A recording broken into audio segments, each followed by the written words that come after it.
Hey guys, a lot of cool stuff is happening in the movies and TV and online, and it's all working together synergistically. It's so exciting! Yay! First up is the new Bill Murray flick, St. Vincent. He's a crotchety old man that lives next door to this little kid who's in need of some mentorship, and he takes on the responsibility for some monetary gain. And Melissa McCarthy plays his mother, and we've got Naomi Watts as the lady of the night. It looks pretty good. About a boy. It's kind of about a boy. I actually am really excited, but I'm really excited because Bill Murray, right? Like, yeah. At the end of the day, this looks like a movie that I've already seen, and I know exactly what's gonna happen. It's gonna be this feel-good moment. They're gonna Little Miss Sunshine at the end, and it's all gonna come together, and they're all gonna feel like one big happy family, and Bill Murray's gonna find his soul again, and this little kid's gonna be more adventurous, and Melissa McCarthy's not gonna be such a bitch, and Naomi Watts is still gonna be like, I show my but we're all gonna love it. Actually, I'm a little bit worried that we saw all the good parts of the movie in the trailer. Right. I mean, I feel like we did that with the Way Back, where Sam Rockwell was the same kind of character of, I'm going to be your mentor, and then it's like, oh, that movie kind of fell short, even though I really wanted to like it. So I hope this movie is better than its trailer, which is already really good. That works. I like that. I'm with you. Next up, we have The Leftovers, the HBO series about the rapture, where 2% of the population of the planet disappears, and then everybody falls into anarchy, despite the fact that if only 2% of the planet disappeared, we'd still have cops and the government and everything, and maybe there'd be a couple riots, but it really wouldn't be that big a deal because it's not that many people. It's not about sandwiches. It's not about, like, McDonald's getting left in your fridge. It's about certain people disappearing, and for some reason, everybody deciding that we're all gonna kill each other. Maybe it'll make sense. It's like Lost. Yes. So Damon Lindelof is the executive producer of The Leftovers, and while Carlton Cuse is the other half of Lost, is over being awesome with Guillermo del Toro making The Strain, which I'm really excited about. But the point is, you can see if it's good because it's on Yahoo Screen until July 6th, which is following a trend of other series before it, like Girls. Who put their pilot on YouTube. Silicon Valley. And Silicon Valley. Yeah. They put their pilot on YouTube for you to be able to watch it. Definitely is a technique that helps drive audiences to the subscription service that then you can watch the rest of the show if you're really interested in the pilot. What's interesting to me is that, like the Community pickup yesterday, this isn't on YouTube, this is on Yahoo Screen, which is a thing that still exists that people watch. I think what's interesting, though, is what their rebrand is going to be. What will Yahoo Screen become? I mean, it's very clear. We understand what Netflix is, what the tone of its shows are going to be.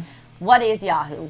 What's its voice? Why are we going to go to them for content? But until now, just go watch The Leftovers for free and let us know what you think about it.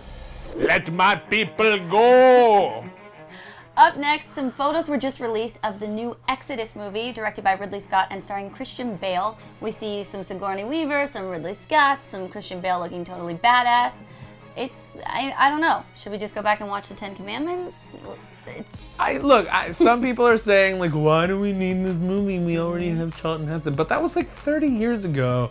Parting of the Waters. I want to go back. I want to go back and see that world again. Ancient Egypt is really interesting. I think it looks beautiful. That's true. And as long as it's not as bad as Prometheus, I'm on board.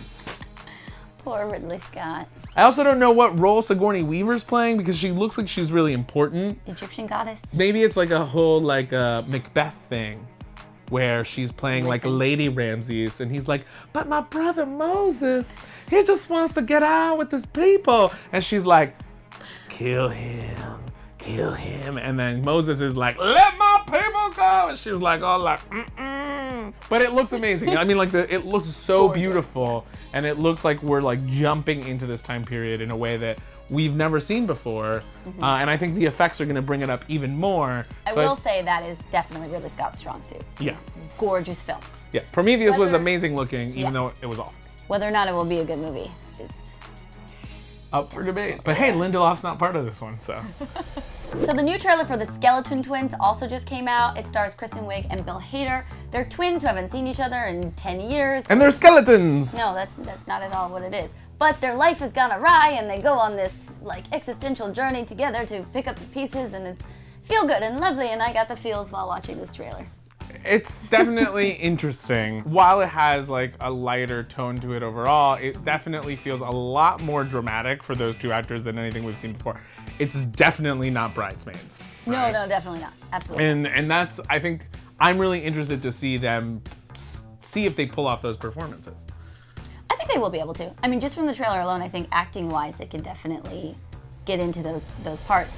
The TV show Once Upon a Time is bringing in some more Frozen. Because we don't have enough Frozen in our lives.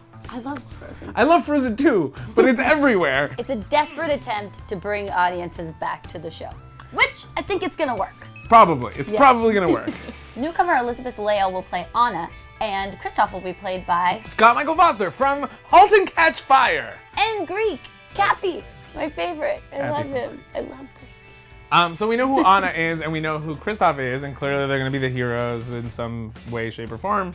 And but we still don't know who Elsa is going to be played by, but clearly she's the big villain of the next season. And the plot line of Frozen is going to be the plot line of Once Upon a Time. So if you've seen Frozen, you have no reason to watch Once Upon a Time, because hey, Storybrooke's going to get frozen over, and then they're going to have to find Elsa, and then they're going to have to unfreeze Storybrooke. Surprise. Things I'm most excited about are Bill Murray and Yahoo Screen being cool in the future, maybe, hopefully, kind of. Me too, yeah. And Exodus. And Egyptians. Subscribe to CineFix for more movie news, and come back next time for more movie news. What he said. We have other stuff too. This is happening. I'm out.